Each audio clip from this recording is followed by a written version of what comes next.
Hey, everybody. Dr. Schmedding here. Hope this finds you guys all well on this Thursday evening here in my part of the woods. I'm here in California, and it's been, I guess it's kind of my Friday. I don't know if all of you guys work Fridays or not, but today is my Friday, and I am really excited to be done with the work week.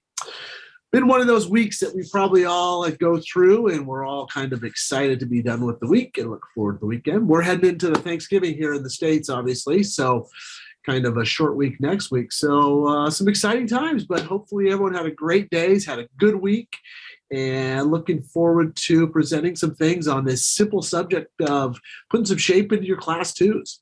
You look at the title and you're probably thinking to yourself, wow, what's Dr. Schmedding going to teach me? Well, hopefully I'll teach you a lot. Hopefully I'll teach you a lot in regards to how to handle these ever present, class twos that we do every day in our offices.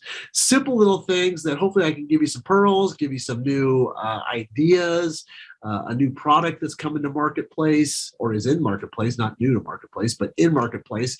And we can kind of go from there. So I'm going to go about 50 minutes, shoot some Q&A. If you guys have some Q&A, feel free to place that in the question and answer box, and we'll do our best to save some time at the end here to get to all that. But without any further ado, I think we'll go ahead and jump in and get started. So a little bit about me. I went to the University of Pacific School of Dentistry here in San Francisco. I was a professor there for a number of years, and I'm no longer there, unfortunately, but I am in private practice full time. So pros and cons to both of things, obviously, but I'm in private practice in Walnut Creek, California, which is about 20 miles east of San Francisco for anyone that knows the area at all. I'm an accredited member of the American Academy of Cosmetic Dentistry. Not that that's anything to tout about necessarily. I mean, I'm proud of it personally, but it's really, I like to mention this because it's for the people out there that are looking for a group of cosmetic side of dentistry that teaches you a lot about the fundamentals of cosmetics, how to handle cases, hear from wonderful presenters, get all a wealth of information. So if anyone's interested in that, I highly tout that academy. And then my other thing, I get to lecture and advise for some various manufacturers, which really is it's a delightful thing. It's an exciting thing for me. I really enjoy being able to kind of do my best to be that liaison from what we do in the trenches to what the manufacturers are doing to hopefully help increase our productivity and make our jobs easier. And so that's what I do. I do have an email down below as well as an Instagram. I do need Instagram followers because I'm trying to get established in Instagram. Don't ask me why. I just think that's what you're supposed to do in this world anymore. So if anyone wants to follow me on social media, I think that would be great. Reach out to me either way. I'd love to chat, love to communicate. I think that's kind of one of the coolest things about social media to me personally is that it allows us a platform to communicate. And I think that's the best thing, sharing ideas. I don't think it's about ripping people's dental work and that type of thing. I think it's simply helping people out and giving each other a platform to live and learn from one another. I mean, dentistry is a tough profession as it is. And hopefully, just having that open line of communication, having mentorship opportunities, have those things available to us can certainly help us grow as individuals and become hopefully that practitioner that we're all trying to be and provide the best dental care we can. So anyway, reach out to me. I'm here for you. And I'll do my best to always get back to you at a timely response. So anyway, let's go ahead and take off. All right, 5.7.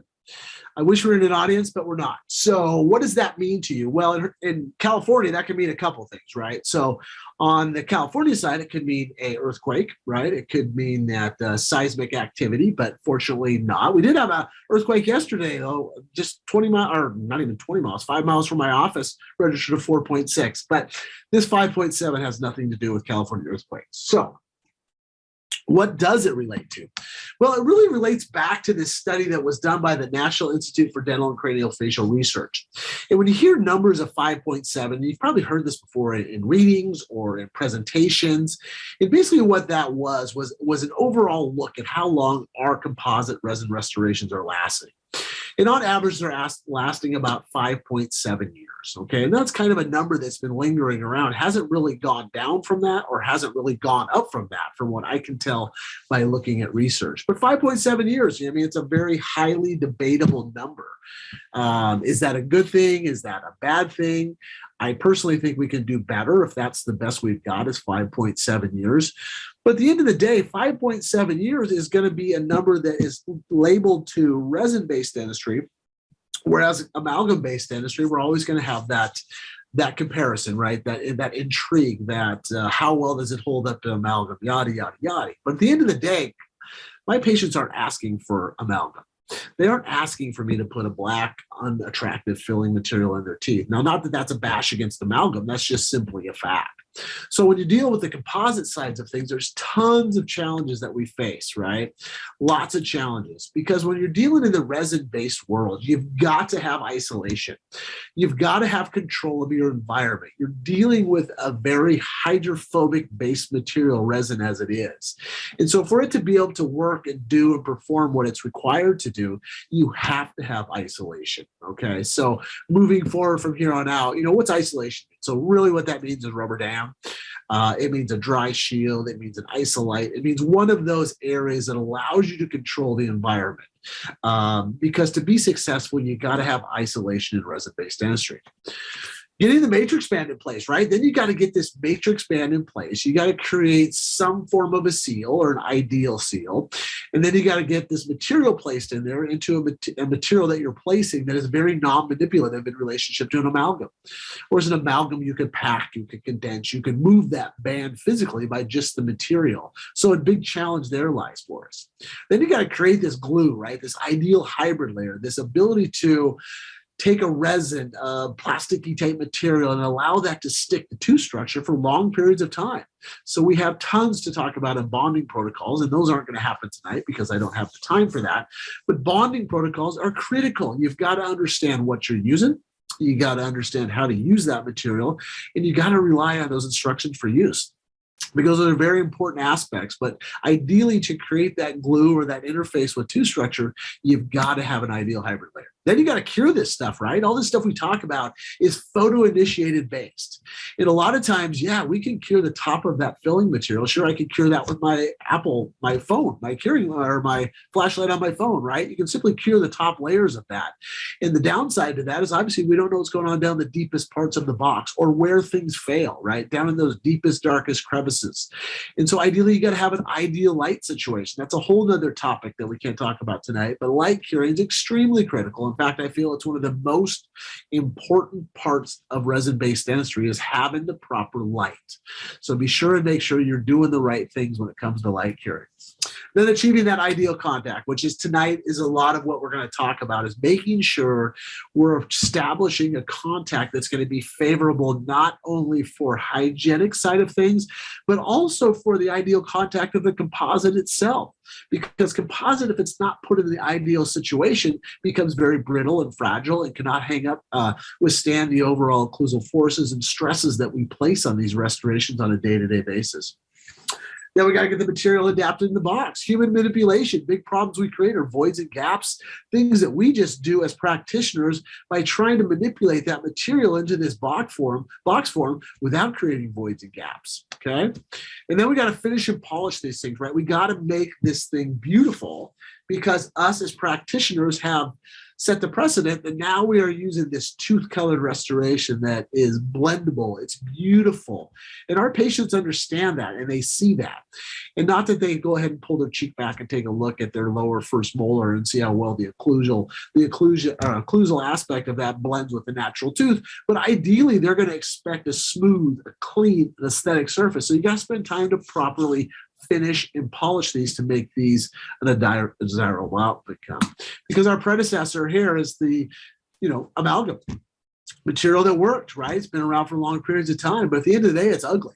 The expectation is low. The patient's not looking for much, nor are they asking for it anymore, but simply it's not a material that is going to desire on the aesthetic sides. It's an easy material to handle. It's an easy material to pack within a matrix band situation.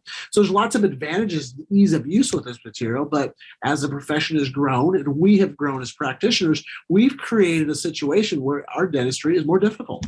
No ifs, ands, or buts about it. To jump in and do a quick filling, excuse me, I have a little bit of a cough, sorry. But to do a quick filling in a resin-based world is pretty difficult to do because you have to understand shrinkage stress. Excuse me. You got to understand the materials you're dealing with in order to be a very good resin-based dentist. Okay, so lots of challenges. Now, the most common direct restoration we do on a day-to-day basis is a class 2. And I think a lot of you out there would probably agree with me on this, but the overall research will show that we're doing about 45% of our posterior restorations are in the class 2. Almost half of all of your restorations are in that class 2 world. And certainly with that class 2 world, we're looking for obviously a very predictable outcome. And a predictable outcome is something that we're always trying to achieve. That's why we put our protocols into place. That's why we teach our assistants our routines, because we want them to understand that predictability, with predictability comes less stress, and hopefully overall predictability is allowing us to establish an ideal restoration time and time again. But to get to that point, like we talked about earlier, there is lots of challenges for you to create a predictable outcome. So in relationship to proximal contacts, that's obviously one of the bigger challenges that we have in dentistry today, because what happens if we don't? Obviously, we all hear about it. That's the one you hear about almost as much as you do as sensitivity. Is that restoration you placed, you go, you send the patient home, and either they call back immediately or they come back at their hygiene recall visit and they're like, hey, doc, I keep getting food stuck. Or your hygienist will say, hey, we got a really big food trap back there. And generally, that's going to cause a lot of inflammation. It's going to cause bone loss potentially. And it's obviously going to lead to recurrent decay on a higher basis. So certainly proximal contacts are a big thing that we need to evolve along with and make sure we're doing very, very well. Now, with that, or the ability to achieve a contact, you have to have a matrix system, right? You have to have a matrix system that's going to allow you to create that masterpiece, much like Michelangelo. But ours may be a little bit different than the aspect of skeletal, or making a version of the Michelangelo there, okay? Now, the purpose of the matrix band. So what is it to do for us? Well, ideally, it's to basically establish proper restoration contour and overall minimize the restoration excess, okay? And the excess would lead to the finishing and polishing side of things that we talked about earlier, because we do need to finish and polish these things. And overall, time is a sensitive thing to me. I believe that we should try to minimize the amount of time we're in the restoration as possible, right? We want the ideal outcome, but we don't want to spend all day dealing with little things that we can control on our side of things. And that deals with a lot of the preparation. So when we look at our options, right, we've had options of the circumferential side, the things that go around the tooth, tighten down, whether that be our traditional Tafelmeyer or whether that be our contoured bands, all kinds of different ones on the market. And then the other one, obviously, is our sectional matrix system that, has been around for a number of years now. It's always a little bit of a challenge. I get questions often about sectional matrices, which you would think we don't, but there's a lot to a sectional matrix. The circumferential matrix doesn't bring a lot of complexity to it other than simply getting it around the tooth and tightening it down, right? So there's not a lot to it, but the sectional matrix has huge advantages over a Tafelmeyer in relationship to resin-based dentistry. So simply stated, if we look at the comparison of those two in position in a class 2 form, it simply is very, very dimensionally designed. If you look at my little blue lines there, sectionally what's going to do, it's going to allow you to use the concavities and the convexities that are built into a sectional matrix to help you establish ideal contours. Whereas circumferentially, generally they're very V-shaped in design, and they're going to push that contact point up to the occlusal embrasure space. So if you look at the photo on the left, that's a Tafelmeyer or circumferential versus the one on the right, which is a sectional matrix. And the big variable here you should see is two very important things. One is the ability to finish and polish in that interproximal occlusal embrasure space. The one on the left, as we all have done before in the past, me as well, easy to blame that we've all used some form of that. And what happens is we get that little bit of contact up towards that occlusal embrasure space. We get that little snap of floss, and we're extremely excited with our outcome, right? We're super excited. We consider that a success. But if we ever go try to back and polish that or contour that sharp edge, we all know what happens. Generally, we're going to wipe that out, or two, we're just going to leave it, right? We're going to hope that stays in place. Now, if we do leave that little sparse, little sharp edge that's created by a Tafelmeyer type thing, generally what happens is that that is a very fragile situation for the resin. The resin does not form well in occlusal load or any type of movement or functions that are placed upon that, and that composite will chip. Let's step back a second, because we've all been here before where we have that situation. We've created this very little contact. We prayed to Mother Jesus that everything was going to be good. We see our patient on the schedule 4 or 6 months down the road, depending on what hygiene interval they're on. And we get called in for the exam. The hygienist says, hey, that filling you just did has been great, but they're just starting to get some food impaction. You're like, oh, no. So you kind of knew it was coming, but when you sit down and take a look at that, generally what you see is chipped, right? You see a chipped portion of that that's allowing food to enter through that occlusal brazier space. That's the problem with that. You've placed the resin into a situation where it does not perform well in relationship to occlusal load and stresses that will be placed on it. Now, if you take a look at the right side of that, what happens with a sectional matrix system, it's going to allow the convexity and concavity. It's going to place the contact mid-tooth of your adjacent tooth, and it's going to allow you the ability to create a rounded occlusal embrasure space. Rounded occlusal embrasure is going to allow you to deflect stresses. It's going to take stress off the resin, and it's going to allow you to clean that, polish that, and give your patient an unbelievable ability to hygienically keep that clean.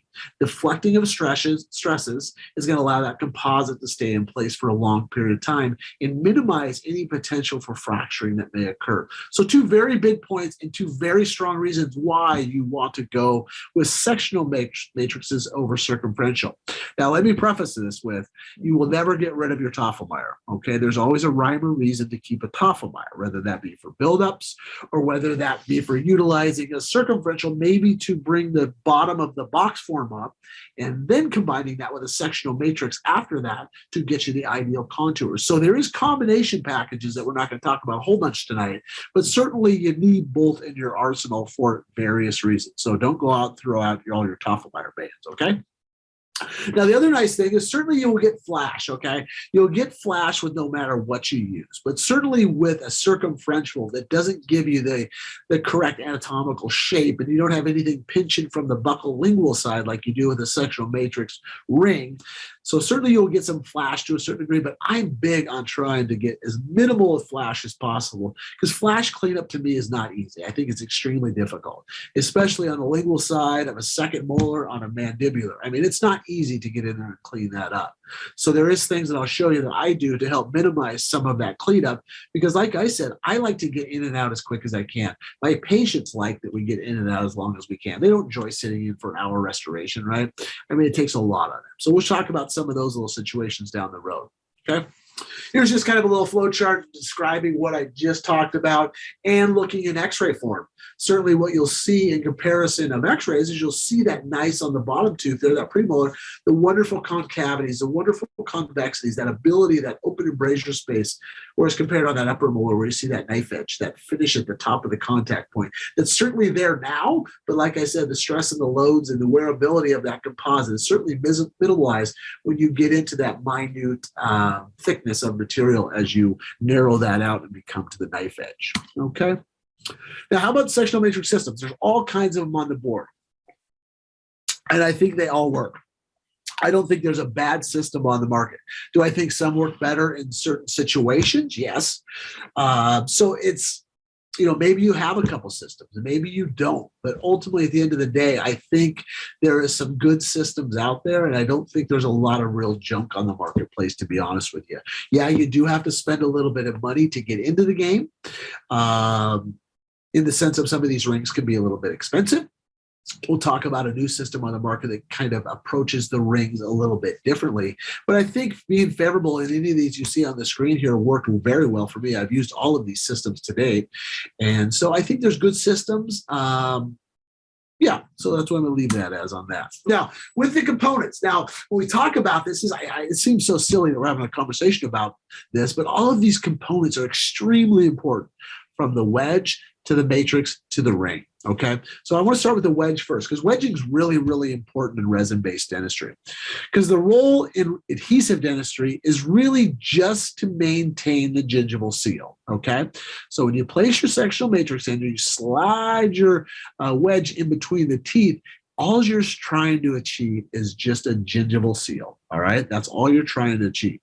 You're also trying to use a wedge that's not going to deflect or deform your sectional matrix in a way that's going to cause you to have some form of abnormality when you take that out in relationship to a weird buccal or lingual contour. So you want something that's soft and flexible. It's going to allow it to collapse on itself. Okay, nothing extremely rigid.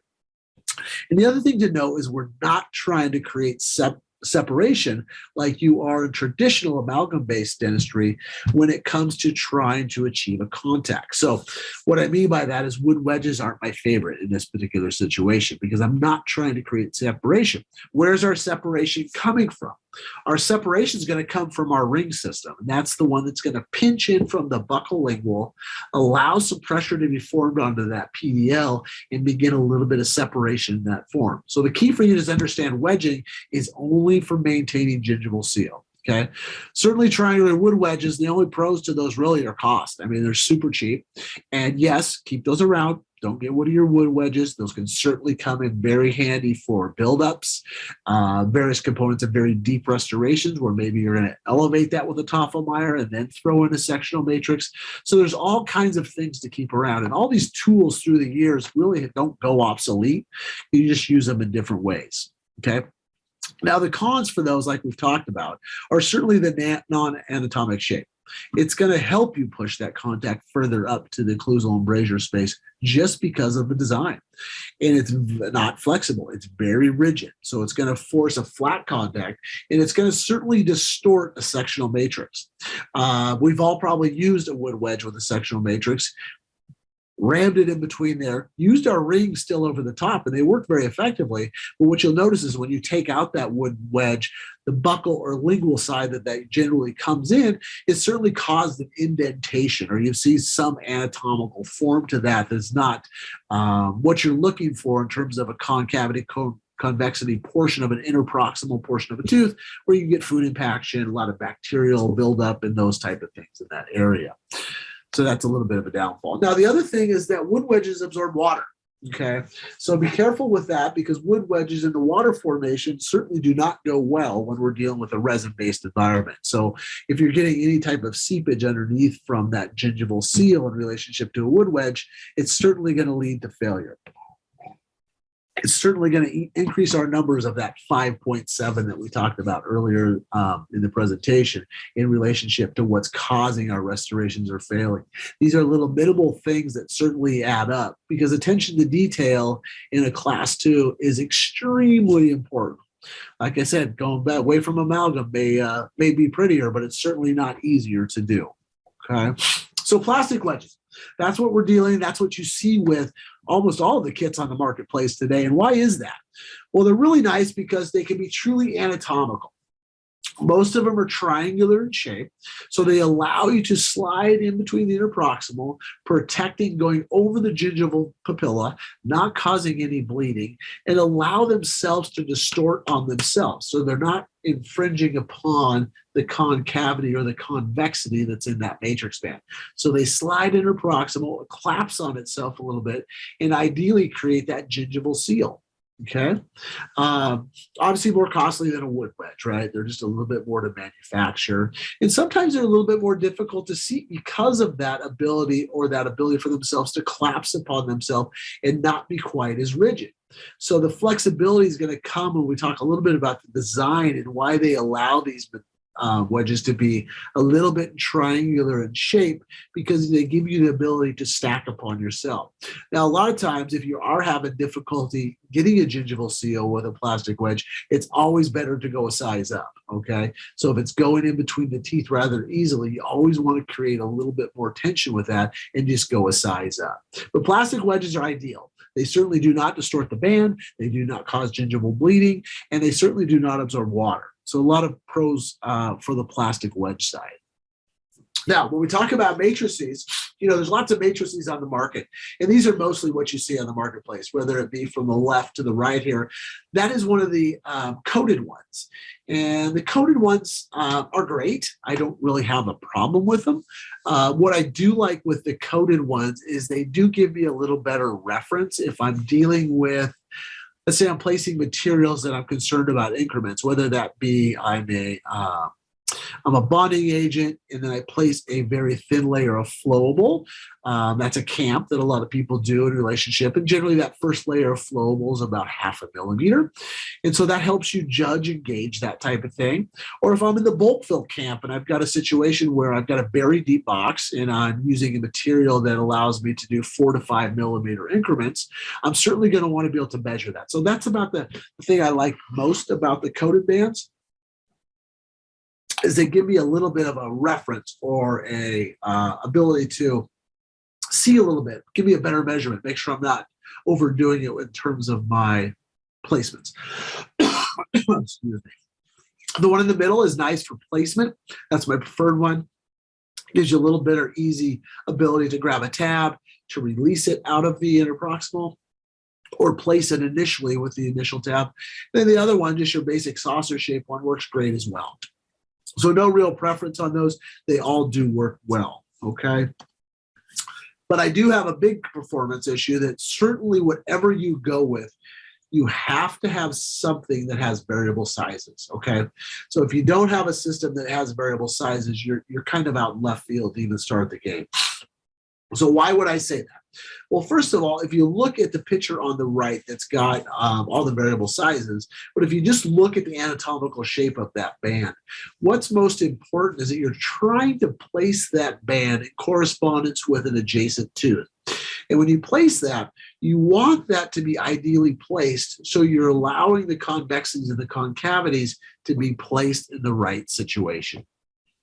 So for detail, what does that look like to me? So basically when I'm placing a band, I'm looking to place that about 0.5 to 1 millimeter above the adjacent tooth. Okay, that's just a rough guideline that I use, because if I know I'm in that ballpark, what I'm doing is I'm allowing that band to create that ideal occlusal embrasure space, and yet allow that proximity of the concavity, convexity in the mid portion of that matrix to be in the ideal situation in relationship to contact point.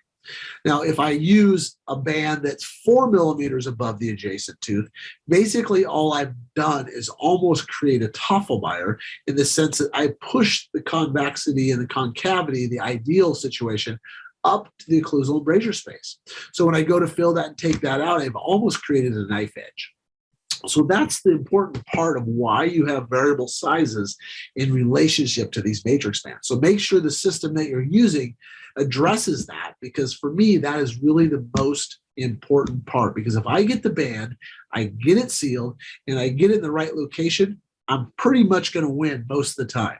Now, there's a few things you may have to do, but certainly you can win advantageously if you do your setup correctly. So, like I said, it's never a rush either. These are never a rush. When you're doing a restoration, it's extremely important that you follow your steps with your wedging, your matrix band, because you need to spend time to make sure those get put in the right position before you move forward, okay? One step at a time, as they say.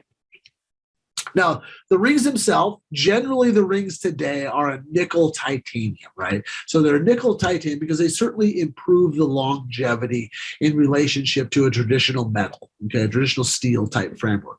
So what it allows this material to have is elasticity. It allows it to have longer memory, so to speak, so you can get multiple uses out of these particular rings. The other nice thing is they allow excellent adaptation for the interproximals.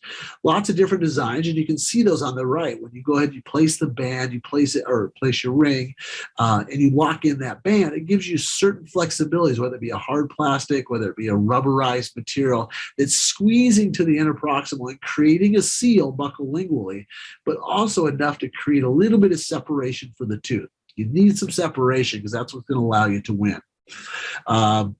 Even the creation of wider open buccal lingual preparations, certainly we have rings that allow you to accommodate for that, and they don't slide to the interproximal and crush your restoration. So a lot of forethought's been thought into these rings for sure.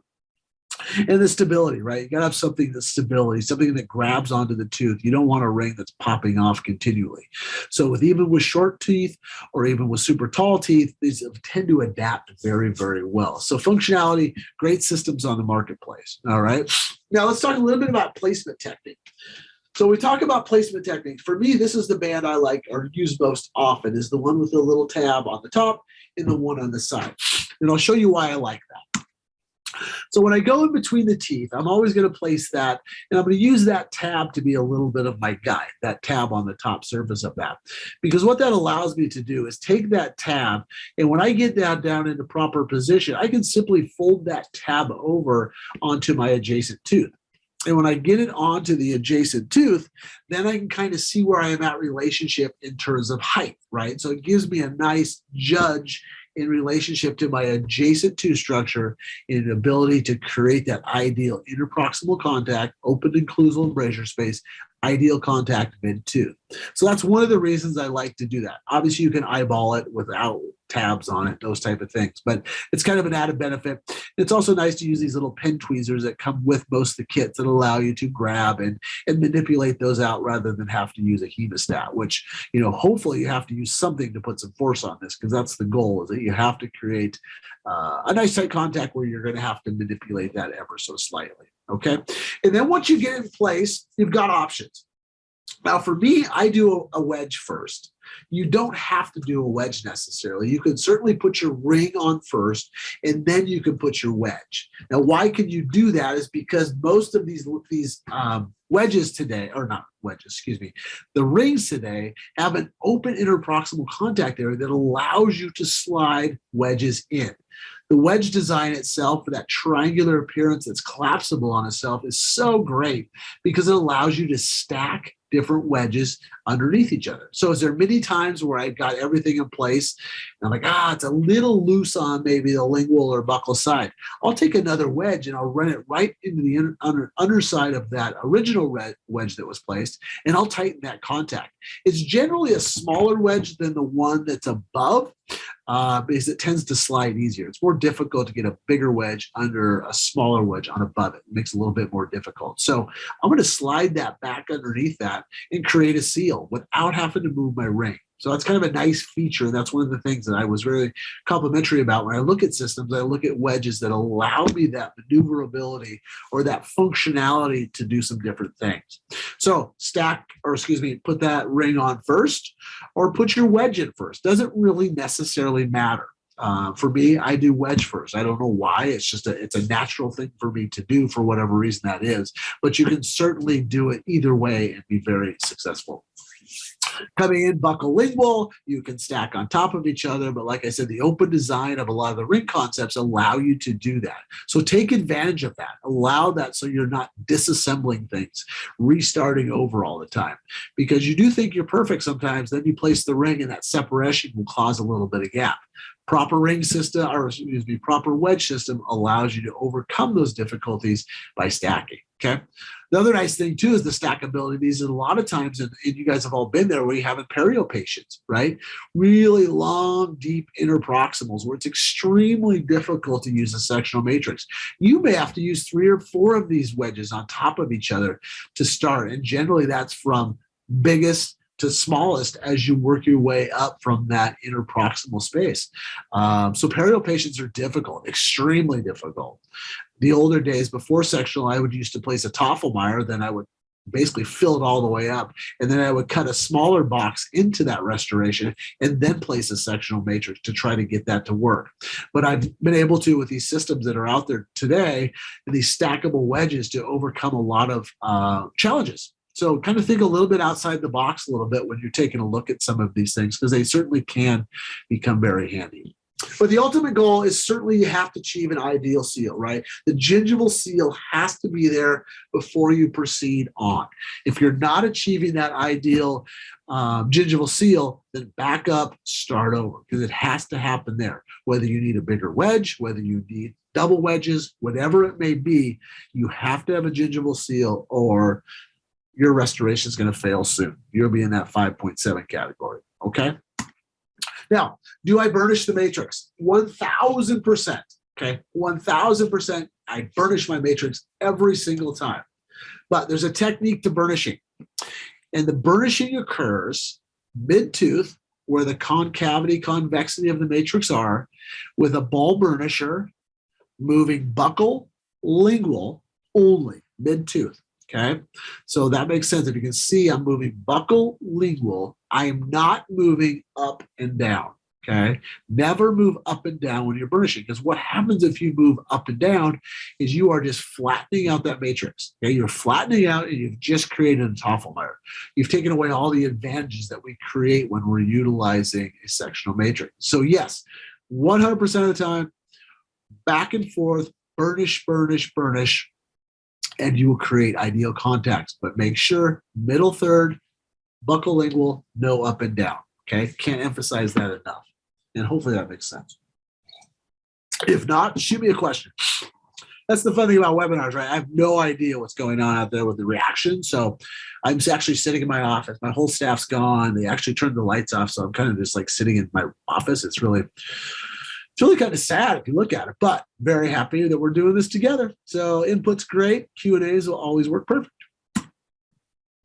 So up and down. Now, and with that concept, yes, this is what you're trying to achieve, right? You're trying to achieve that big contact, mid-tooth, open embrasure space, right? That is key. That is critical for strength of your composite, once I said, and also cleansability and the ability to get in there and floss and make things very easy for your patients.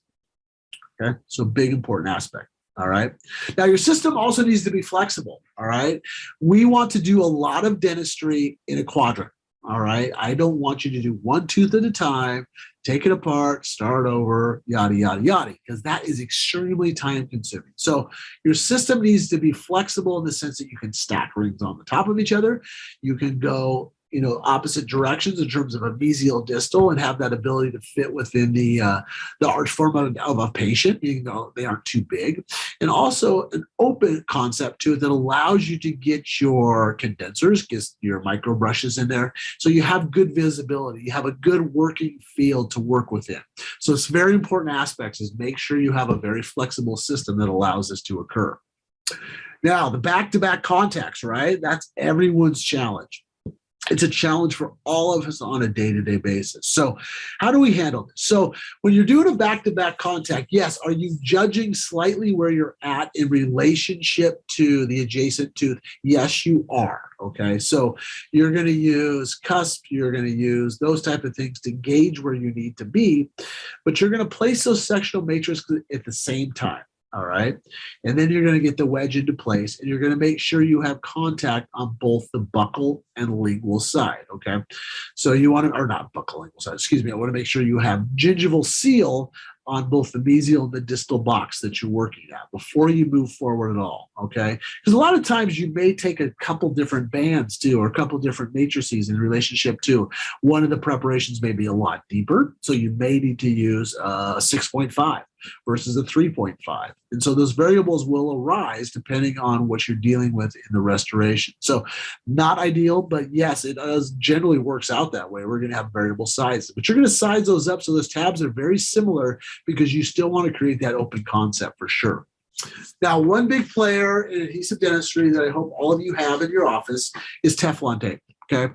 Plumber's tape. Very easy to buy. I think it's like $1.19 at Home Depot. Well, it's probably $5.99 now with our Teflon tapes are stuck offshore at cargo ship somewhere, I'm assuming, but relatively cheap. Please do not buy these from Henry Schein or any of the dental reps because they will gouge you for probably $32 a roll. So sorry if there's any reps out there. I didn't mean to hurt anyone's feelings, but at the end of the day, Teflon tape, it's a very important thing because it helps a ton in resin-based dentistry. So when we talked about back-to-back contacts, let me walk you through a situation here where we're going to do premolar restorations. We're doing an MOD on the second premolar and a DO on the first premolar. Okay. And so what we've done is we've done our preparations. Okay. I fast forwarded a little bit on. I got my matrix in place. I've got everything sealed. Now, what's going to happen here is you'll see in my mesial in the first premolar box, we went ahead and packed some Teflon tape down into that. So what that's done is basically I'm packing Teflon tape because I'm giving rigidity back to that MOD that we're going to fill. So I'm giving rigidity back to that. So what that means to you and I is that I can go back in and burnish back to that area. It gives me some rigidity to keep a constant anatomical shape, a desirable shape. So then I'll go ahead and I'll do my bonding protocol, I'll do my filling technique, and in this particular case, I went ahead and filled the mesial and distal box forms, okay? So I've created contacts there with the adjacent tube.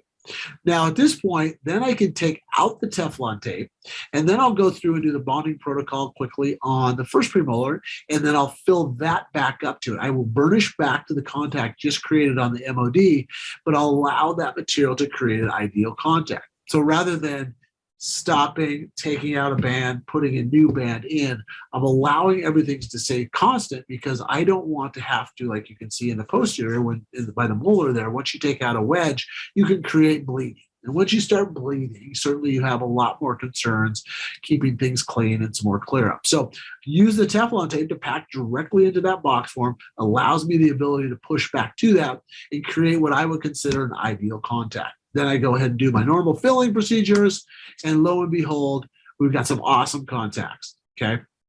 And that's a final restoration for me in relationship to how we did with this particular restoration and how I was able to use simple Teflon tape to speed up my process, but allow me some predictable contacts. How else do I use Teflon tape? I use it other ways too. I talked to you a little bit earlier about what I do in relationship to buccal lingual flash, okay?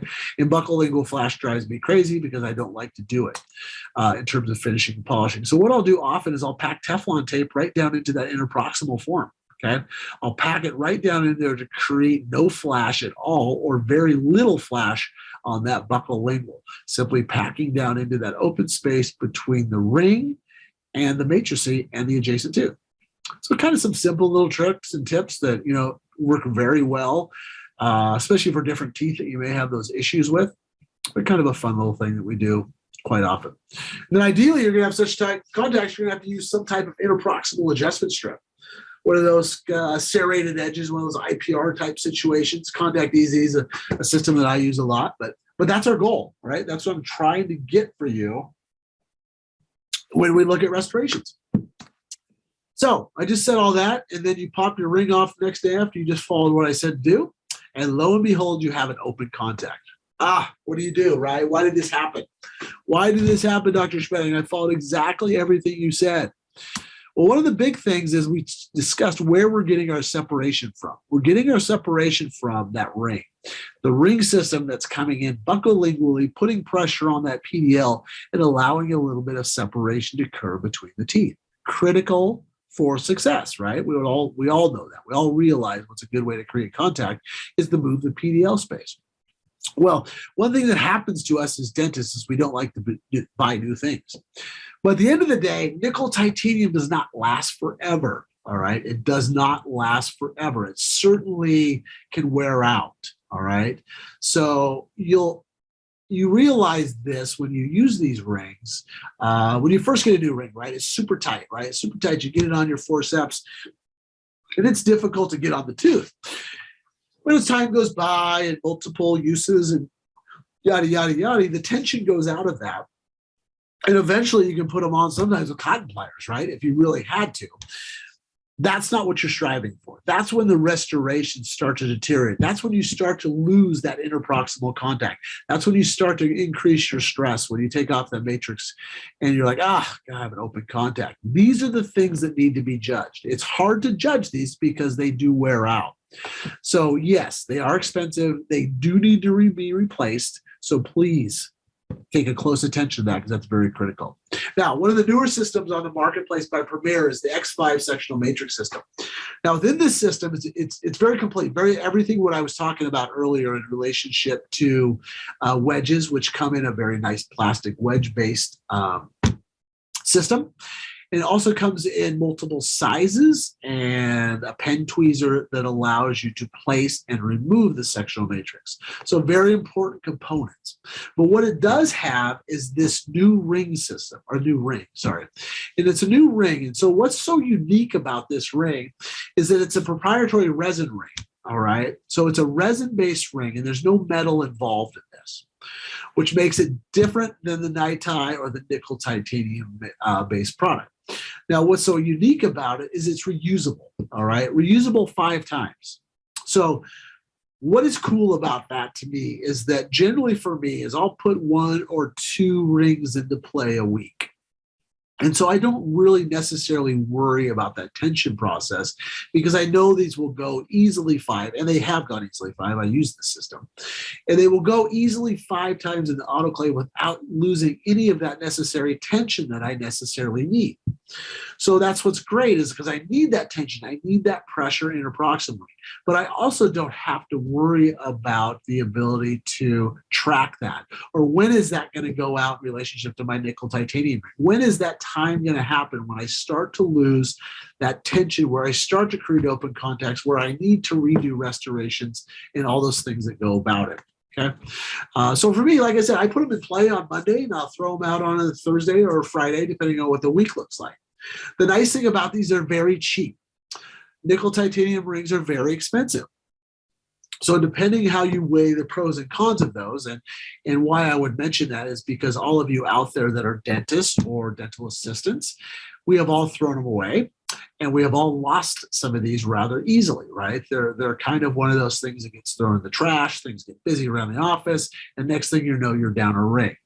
So one of the nice things about this is it's very economically friendly. It allows you to have multiple rings for a very cheap cost in case things do go awry or you start to lose those. But ultimately, yes, this proprietary resin is very strong. It's very flexible. It has tremendous amounts of tension and stress that will place in between the teeth, which is adequate. Certainly compatible with other systems. I mean, if you just want to try the ring, you can certainly just get the ring itself because it's compatible, and that's really nice. I like when systems are compatible for us as dentists because that gives us the flexibility not to be stuck with one particular type brand. So compatible with other systems, which is great, and affordable. Like I said, if I do lose one of these or my assistant misplaces one, there's not a lot of hostility. I'm not angry because I don't carry a lot of nickel titanium rings. It's not like I have 5 or 6 of them just sitting on the bench waiting to be utilized because they are a little bit expensive. And being a private practitioner and having overhead and all those wonderful things that we've accepted as dentists, it makes it challenging, right? You've got to watch what you're doing in your office. You've got to watch the business side of things. So these are nice to have on that front, but the performance is also very nice as well. So we're getting towards the end here. So I just want to kind of wrap up with just a nice case, right? Let me show you how this works in my particular office and what I like to use. So this is some interproximal, some very small restorations that need to be placed on the distals of the premolars here, okay? So what we did our preparations. That is a slight mesial chip on that molar for those that are looking very carefully, that we did our best to contour out, but you'll see in the end it doesn't really reflect on anything that we did. Did our small preparations. I do use a lot of caries indicator in my particular practice. I'm a big believer in caries indicator for a lot of different things, not just decay necessarily, but I also use it for smear layer removal. And I use air abrasion on all my preparations because I like to get rid of the smear layer, even though I may be etching my occlusal surface. Nothing removes smear layer better. Not smear layer, I'm sorry. What am I trying to say? The buildup on the material, the pellicle with on the 2 structure there that gives you the ability to increase your bonding. So I use that a lot to make sure I'm removing all of that particular material. Okay. Now, bands in place. As you can see in this particular case, I have 2 bands. I can see I flop those over onto the lingual or the adjacent tooth just to give me that ideal position I'm looking for. Because like I said, and then even on that second molar, you can see where I burnished. A very small burnish buccal lingually onto that molar because I'm trying to create that contact, but I'm not going up and down. Rings in place, single wedges both from the distal side, Not a big preference on whether you go lingual or buccal. You can certainly go either side. Kind of, for me, it's ease of access and what's working best at the time. If I did need to add, like I said before, I can come from that buccal side because these nice X5 rings that you see here have that open prong shape that allows you the ability to slide interproximally. So I'm checking, I'm looking at things before I move on because, like I said, if you don't have this part down, you're wasting your time. All right, you're wasting your time in the sense that you have to have the position placed because that's what's holding your resin. That's what's creating that clean environment and doing the necessary things we need to do. Okay, for me, I'm a selective etcher. I use self-etching adhesives. Like I said, this isn't about bonding protocols today, but I'm big into selective etching. Whenever I get the ability to etch enamel, I will. And so I do stay off dentin because that's just kind of my philosophy at this point of time in dentistry. And then I'll do my bonding protocols. I'll get all my resin in place, kind of get things in place. I'll wipe everything excess off and then go ahead and cure. I am using a dry shield in this particular case. I do use a lot of dry shields, whether that's not right or wrong, but that's what I like to use in my particular practice most of the time. Okay, then we obviously go ahead and we're going to check our occlusion. We're going to take a look at everything, and then we're going to put our final polish on that. So what you'll see in this particular image is hopefully you'll see nice anatomical contours to the tooth. You'll see that open brazier space that allows ideal flossing and allows that ability of that material to be rounded and not pinpoint. So we're taking the pressure off the composite itself and allowing those rounded edges to deflect the stresses and give you a better chance at longevity with your restoration in relationship to fracturing of your tooth structure. So that's what I got. Hopefully that made a little bit of sense. I know it's kind of the biggest deep dive you've ever gone into in relationship to matrix bands. But here's a nice photo of the x-ray to take a look at that and show you a little bit about what we accomplish with terms of the convexities and the concavities and being in the proper position for that to occur. All right, my friends. So with that said, we have come to the end of the journey. And I think now we'll kind of open it up to a little Q&A. See if we had a few questions. And let's see what we got. So let me find, I gotta find this little button around here. Okay, so let's see. We got a few questions on the board. Perfect. Okay, what do we got? So first question first. Which ring is the most flexible? I'm not sure I can necessarily answer that one, because I'm not sure how flexible I'm looking for. I mean, they all have got ability to be, I'm not sure if you're talking about flexible, about stackability and those type of things, because I've used all the systems and they all do work. Obviously, it's the difference in relationship to the patient, the tooth, the size of the tooth, all that type of stuff. But generally, they're all pretty flexible systems. I've really been impressed with the X5 system since I've been using it, just in relationship to how well it's able to be placed and the flexibility. So they're tough question to answer. Hopefully I helped you a little bit. Does Caries indicator remove smear layer and increase bonding? No, it does not remove anything necessarily. It highlights what's going on there. Okay, so it highlights what's going on in relationship to remaining caries, any extra plaque, any debris that's still on the tooth structure. And then what I do is I follow that up with air abrasion. And then I'll use air abrasion to basically clean the remaining tooth structure. Depending on if there's a little bit of decay, I can use air abrasion, or if I need to use a round burr first. So the caries indicator is simply just showing me what's on the tooth, what's left to be done there, and then allows me the ability to move. So it's just an indicator, but a very great way to use indicator. And if you want to offline and ask me some questions, I'd be more than happy to answer you on that. What do you use for polishing? Great question. So the cool thing about polishing today, or simplification of polishing, is that most of our polishing systems are down to two-step polishing systems. And what's so great about that is our newer composites. I'm not sure what composites you're all using, but a universal nano hybrid, universal composites are really nice because they have a really nice new filler formulations to them that allow them to be more spherical in shape, and they allow them to be polished and simplified. So for me, I use a Meisinger system. I use the Meisinger two-step polishing system. And there's a lot of good ones on the marketplace, but that's the one I go to. I will use sandpaper discs if I do have a lot of extra flash on the buccal lingual side. And I will even use enhanced polishing cups sometimes for removal of the buccal lingual flash because it gives you a really nice, enhanced polishing cups give you the ability to be a little bit more assertive depending on how much pressure you place on the composite. You can remove, or how light you touch, you can actually polish. So it's kind of nice on the interproximal sides. So hopefully that helped. Let's see. How do we put sectional matrix in DO preps of second molars with no third molar present? Well, in that particular case, great question, but certainly that is one where you're going to be utilizing a Tafelmeier in that particular case. Because if there's nothing in relationship to contact, you're certainly going to have a better option when you use a circumferential band to get around that tooth, tighten it up very, very tight to minimize any type of leakage in that buccal pore. So never a sectional matrix on a distal anywhere you don't have contact. It's not going to work, okay? We could get really technical about putting a circumferential, then sliding a sectional matrix, and then then tightening it down a little bit. We'll do that on some really kind of high-end kind of things that we're doing. But at the end of the day, on the distal of a no contact preparation, go ahead and use some type of circumferential band, tighten that down, and fill that up beautifully. Okay, great question. All right, Dandy, thank you. That was nice.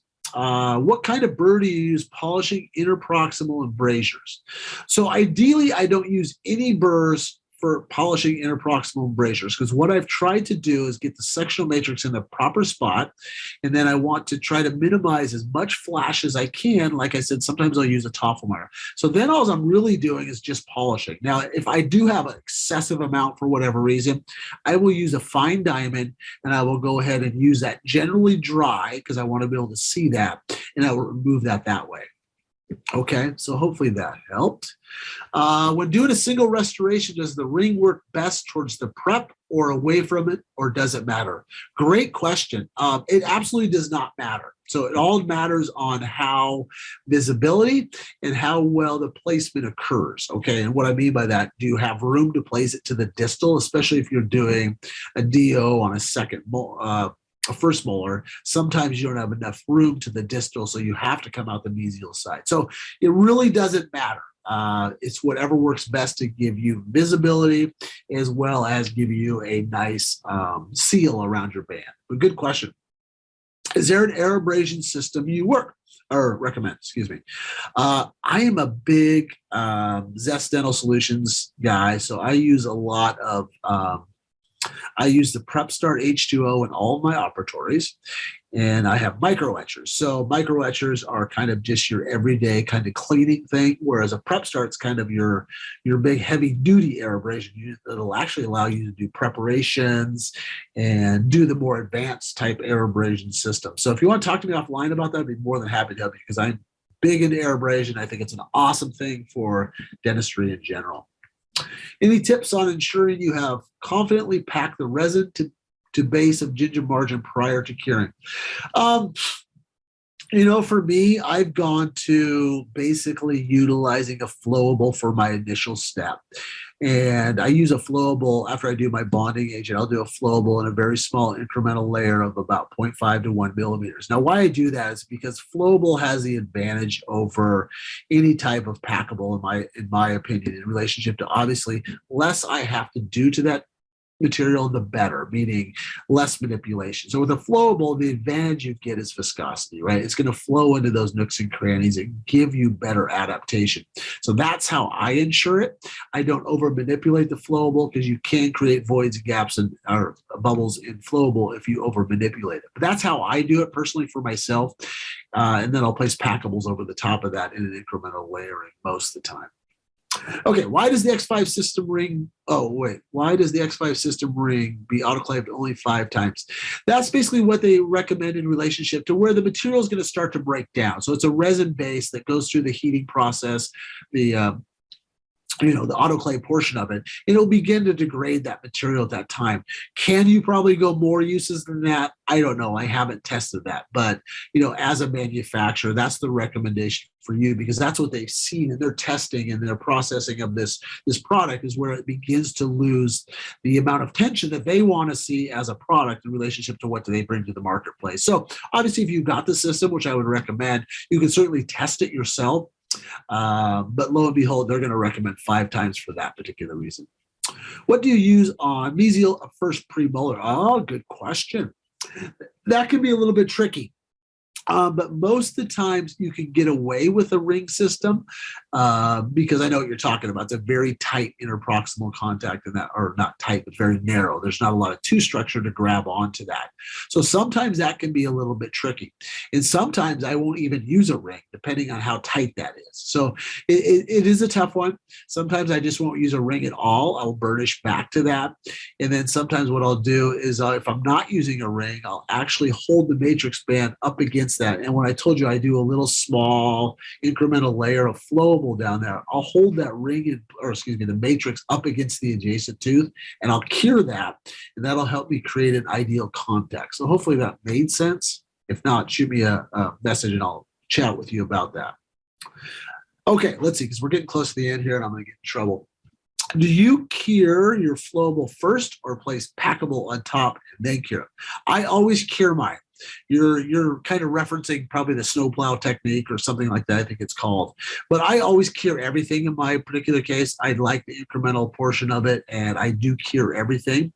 Yes, there is docs out there and people out touting that process, and it certainly can be done. Don't get me wrong. I just don't do it. Do I have any negatives against doing it that way? No, I don't. Awesome question, you guys. Thanks so much for taking the time to chat with me on those. But we have drawn to the end. I am getting you are done, Dr. Schmedding. Be quiet, get off the stage. So I'm going to leave it from here. Like I said, you can reach out to me on Instagram or my email. I'd love to carry on any conversations that you guys have. But for now, I would like to say thanks. I hope you guys all have a great evening. For you in the States, have a great Thanksgiving and have fun. Keep dentistry cool. Bye-bye.